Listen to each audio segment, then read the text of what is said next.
일단은 소득세 구조에 대해서 여러분들한테 설명을 드렸고요. 그 다음에 이번 시간에는 뭐냐면 과연 이익을 어떻게 우리가 산정을 해나가는 방법에 대해서 두 가지 방법이 있는데 이익을 산정하는 방법에 대해서 여러분들한테 간략하게 설명을 드리도록 하겠습니다.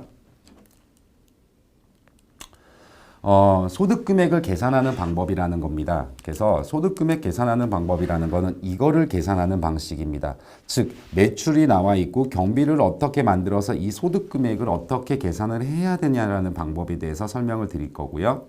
일단은 여러분들은 이 강의를 들었다면요. 반드시 장부를 작성을 하세요. 이 장부라는 게 뭔지는 모르겠지만 뭔가 작성을 해야 되면 좋겠다라는 거고요.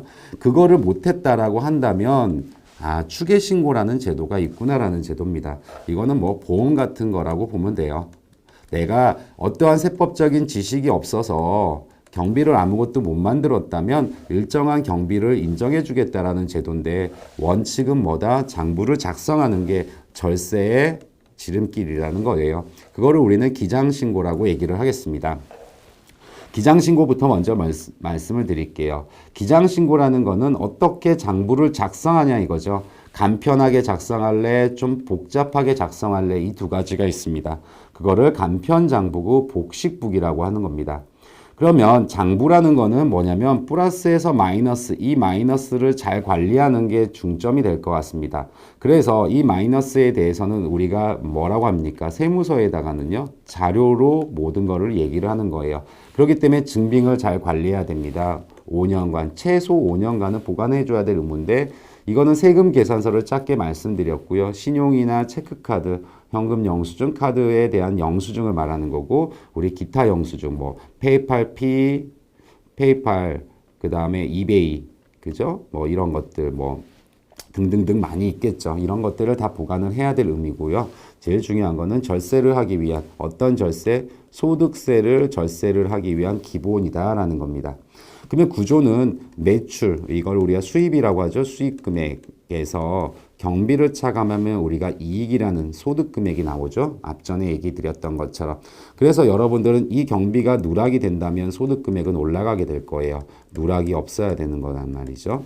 그렇기 때문에 여러분들은 간편장부를 이제 작성을 해야 된다라는 건데 어떠한 양식 없어요. 그냥 가계부라고 보면 돼요. 그래서 우리의 이익을 산출해내는 어떤 본인들만의 엑셀 같은 경우를 가지고 정리하시면 도움이 많이 될 것 같아요.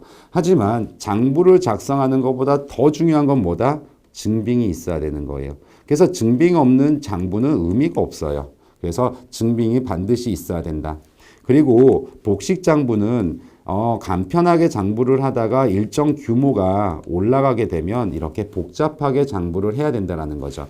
여러분들 삼성이나 현대나 LG가 간편하게 장부를 작성하겠습니까? 아니라는 거죠. 복식 장부를 하고 있는 거예요. 즉 재무제표가 발생이 돼야 되는 거예요.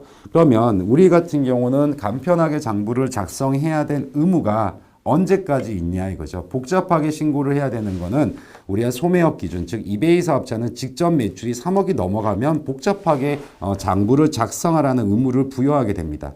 그래서 항상 직전 연도 매출이 3억이 넘었다면 여러분들은 혼자 이거를 진행하기가 힘들다.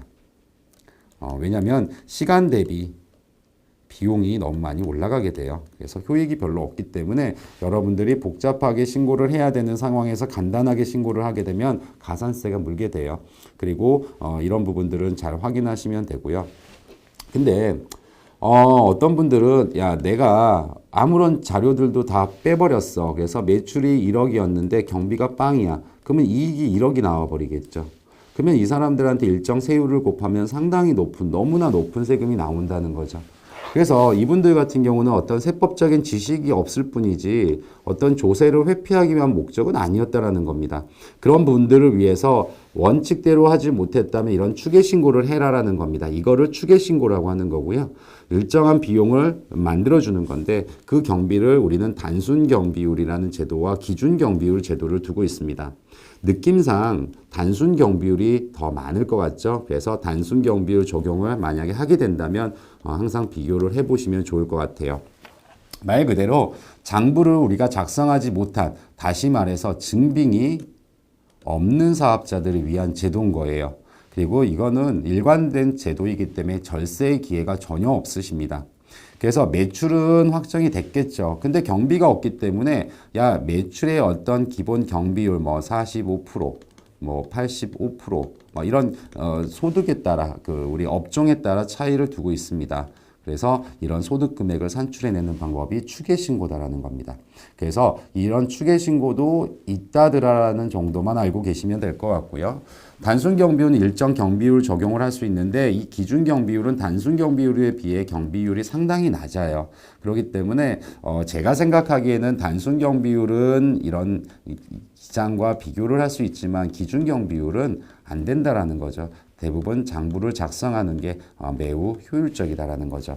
그러면 이 단순 경비율이라는 거는 적용할 만하다는 거죠. 이런 적용할 만할 수 있는 거는 직전 매출 6천만 원 초과 시 단순 경비를 적용할 수가 없어요. 그래서 매우 영세한 사업자들한테는 이런 혜택을 주는 겁니다. 그래서 신규 사업자는 직전 매출이 없기 때문에 단기 매출이 3억이 넘어간다면 단순 경비율을 쓸 수가 없고, 계속 사업자들이면 직전 매출이 있기 때문에 내가 과연 직전 연도에 6천만 원이 넘었다면 단순 경비율을 쓸 수가 없고 나는 장부를 작성하는 게 효율적이다라는 것만 알고 계시면 좋을 것 같아요. 그래서 이 페이지에서 여러분들한테 설명드릴 거는 뭐냐면 장부를 작성하는 게 원칙이다. 장부를 작성하자는 소리는 증빙을 관리하자는 거예요. 장부를 작성 못하면요, 세무사 사무실에 의뢰해서 장부 작성해달라고 하면 돼요. 하지만 증빙이 없으면 아무리 유능한 세무사들도 장부를 작성해 줄 수가 없다라는 거예요.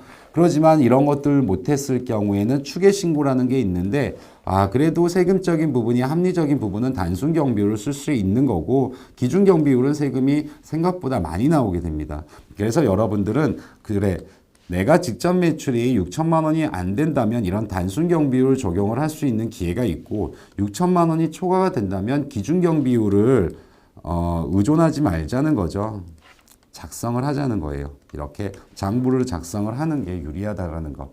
그래서 여러분들은 매출이 점점 커지면 커질수록 국가에서 어떤 기여하는 어떤 부여하는 의무들도 같이 커진다라는 걸 알고 계셔야 돼요. 그래서 어떤 분들은 되게 단순하게 나는 신고를 계속 했었기 때문에 앞으로도 그렇게 하겠다라고 생각을 하지만 그렇지 못한다라는 겁니다. 그래서 여기까지 소득금액에 대한 계산 방법, 기장신고와 추계신고에 대해서 설명을 드렸습니다.